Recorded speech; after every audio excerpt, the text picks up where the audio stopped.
and regalia, coming at you from the privacy and safety of my beloved benefactor sanctuary.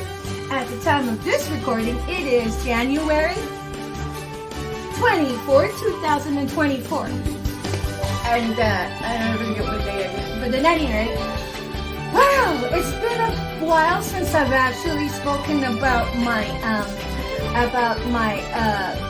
I guess my chronological order of events. So I decided I was safe enough to come out and speak about that. So, you know, the last time I really left off was whenever I was at the airport back in Seattle. And I had a benefactor rescue me from the frying pan. Well, as it is, she's my cousin, my first degree cousin on my father's side. And she actually shelled out $400 for me to get on a plane to come here. And my flight wasn't due to leave the cheapest flight I could get was 2 days out from then. And then she said, because I was sleeping out in the cold because my truck had been vandalized by the perpetrators that were targeting me. It was just my driving capacity to steer was destroyed by Dick Tracy #1 and by his pet parasite of a wife that were, and Dick Tracy #2, they were spearheading the gang stalking, the targeting of the individual, and destroying of my property and vandalizing my property and stealing my property, which culminated in them destroying the engine component of my truck. So when I reached out and by my daughter's suggestion to my cousin, she gave me $400. And so that night she said, go ahead and take some of that money and go get a rooms. And so I appreciated that. So the next day I contacted her and I was a little stressed out because I thought if she had told me to get a room, she would help me with that part of the financing of the ticket, since that's all I had money for was the financing of that ticket, which was exactly what I had asked for. But, you know, so when that didn't pan out, I was like, God, I would much rather have slept in the cold than took a chance on it. So I reached out to my daughter and she gave me $200, which was nice. And so I was able to go get a ticket and then had planned on staying in the airport until my plane left. And then I was targeted there and told to leave. So basically, I had just enough wiggle room to actually get a room that second night and then board the plane. And it was a fiasco even then. But basically, when I left Seattle, all I had was just one bag of belongings and everything else had been usurped for me in the targeting. So I finally make it to North Carolina, where my cousin stays, and she inadvertently had disclosed my location to my biological sister, Marcella Comiskey, which I have deemed as part of the criminal syndicate that has been spearheading the targeting of me.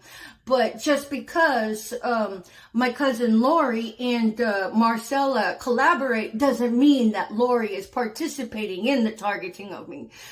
Lori had always said that Marcella was just concerned. So I'm like, okay, that's fine. If that's what you're, I'm not going to begrudge anybody's relationship with my mortal enemy. I mean, that's fine, because what I have here is a sociopath with Marcella, and she may have just been fronting to Lori the whole time. You know, because I did mention to Lori that my sister has been spreading gossip and slander on me. And then Lori was just like, that's cool. You know, so I appreciated that. And then so I've been very gracious for the $400, and she's offered me a room in her beautiful home, you know. And then so I I take care of the dogs whenever whenever they're at work or at school. And then I'm very gracious and tell her all the time how much I appreciate being here, because I look outside and go out to take the trash and it's all cold and shit. I'm like, I'm so glad that I don't have to be in the cold.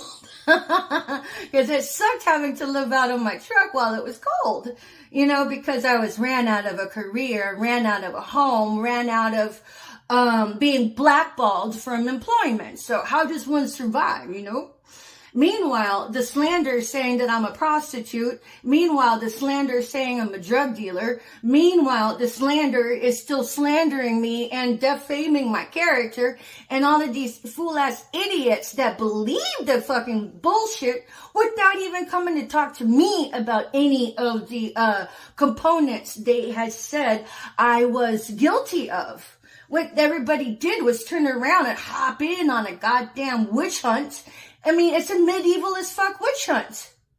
And based on nothing but components of defamation of character and people just being dumb enough to buy into it, hook, line, and sinker, just because it was spearheaded by the government. It's the same government that passed out them fucking smallpox blankets on the Oregon Trail of Tears. And even some people are now starting to spread lies that was just a myth.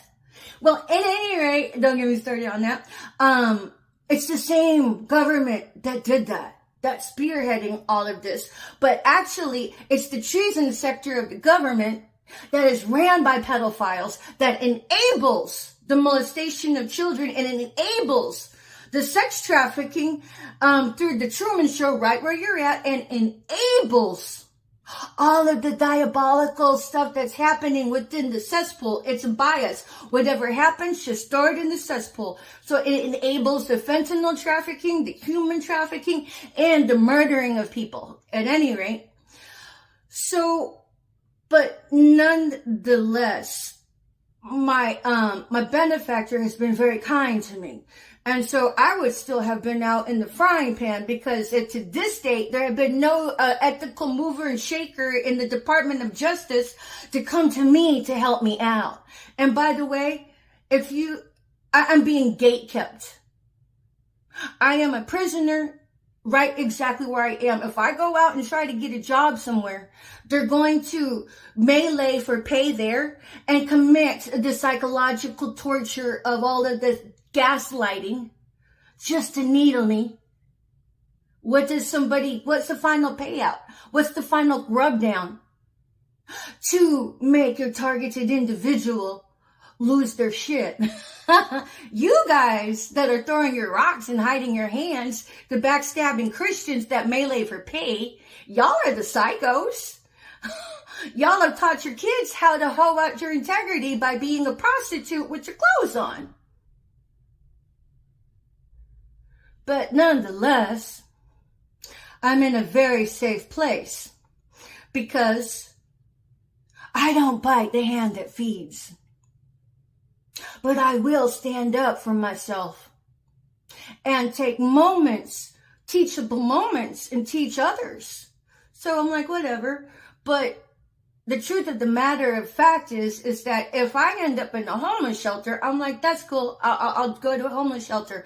But your homeless shelters are thriving with your melee for pay.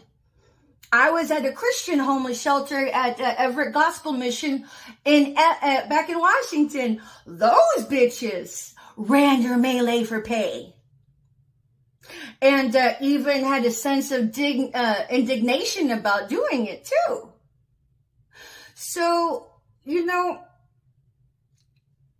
I'm very grateful to be at Lori's place.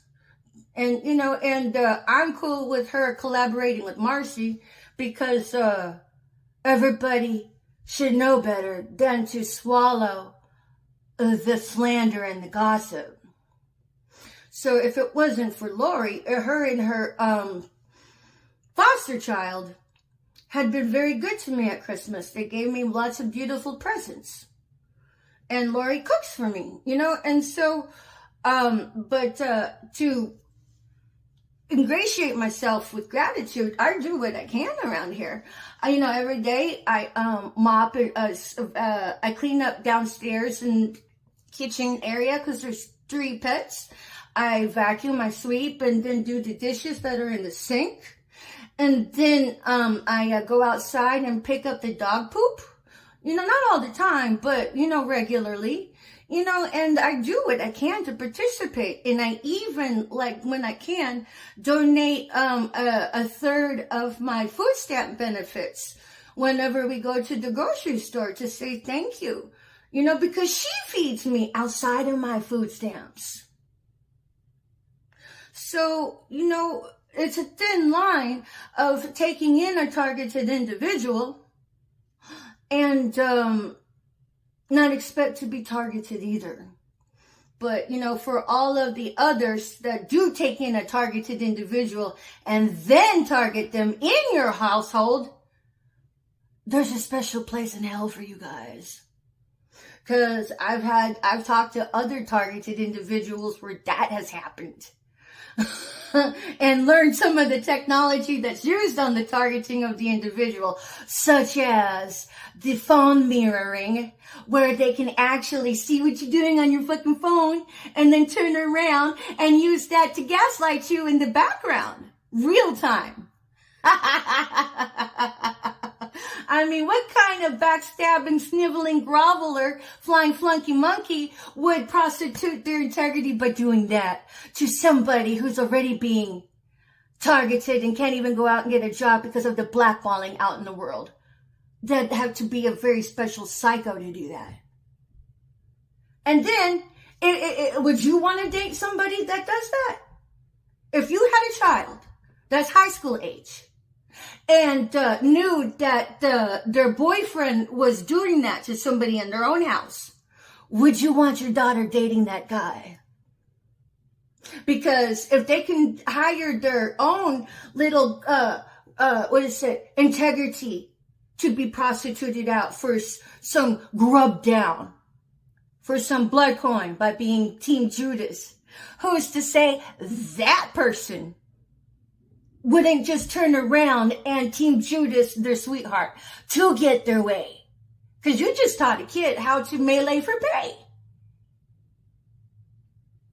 I certainly wouldn't want my child dating a goddamn government grubber that has already prostituted their integrity for some money just to come sideways at somebody with their psycho fake as fuck dialogue, with their psycho fake as fuck stage theater. That right there is raising parasites. What America needs to do is to return up citizens that have no price for melee for pay.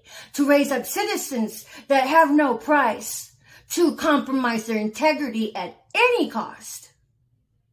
Because if you taught your kid how to go get their hand-fed training from your Gestapo machine and your handler's a goddamn murderer.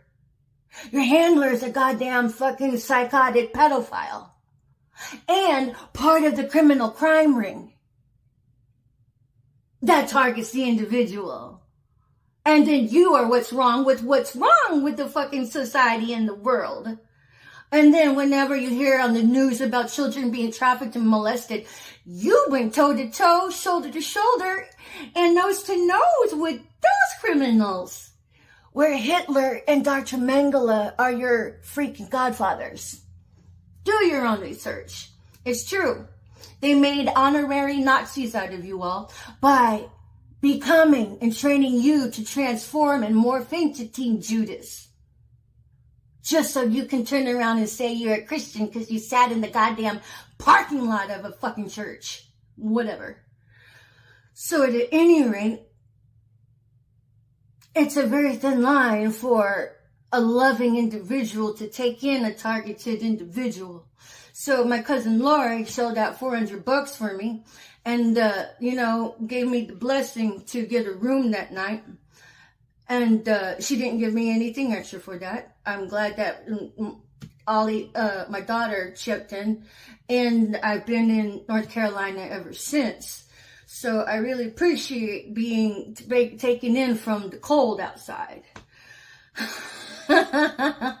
And so, yeah, I, pick up the dog poop when I remember, and, actually, chip in parts of my, EBT card for the groceries that she's used. Like, we went to Walmart the other day, and I went to go get some stuff since, thank you, Miss Teresa K, for, the $25 you had, donated to me. That meant a lot. That really meant a lot. I was able to re-up my cosmetics because I was scraping the barrel on that, since I am a painted woman. I love you. Thank you. And then so there, and I don't know what's going on. The foster child is home from school. But at any rate, yeah, I just appreciate being here, but, if I have to move on from the world, I'm already going to be asking people to consider helping me out. And if you're part of the judicial system, it's time to get me my money, guys. I need to move forward. My cousin didn't take me to raise forever. She took me in as, to rescue me from the frying pan. And so, but yeah, I do what I can to help clean up downstairs, and so, my clothes that you see, Lori bought for me. This, my friend Kiss gave me, I got from her wedding when she married Patrick. I love you, Kiss. I think about you all the time. So, I can't stay here forever, guys. I need to begin my path and my walk. If you're judicial out there, fucking get me my stuff to me, please. Nonetheless, that's what's just to get you caught up on my current life status right now. At any rate, it's Patricia Ann Landon Regali, Chief Little Flower, coming at you from the safety and sanctuary of my first cousin Laurie's place over here in North Carolina. I've been very gracious that she's allowed me this time, but I still am holding out hope that an ethical somebody out there would bridge the ambiguity with some truth. Get my money to me already. At the time of this recording, January 24th, 2024, nobody stepped forward. And tomorrow is my son's birthday. I don't even have contact with anymore. The targeting of the individual is destroyed and fractured my life and family. It's time to get the ball rolling and do what's right. If anybody can start donating to my Cash App, I'd appreciate it. But thank you, Miss Teresa King. I'm safer right now, but I always look forward to the future of, what if I'm shoved out into the cold? Beyond reasons I can't control. At any rate, thank you for now.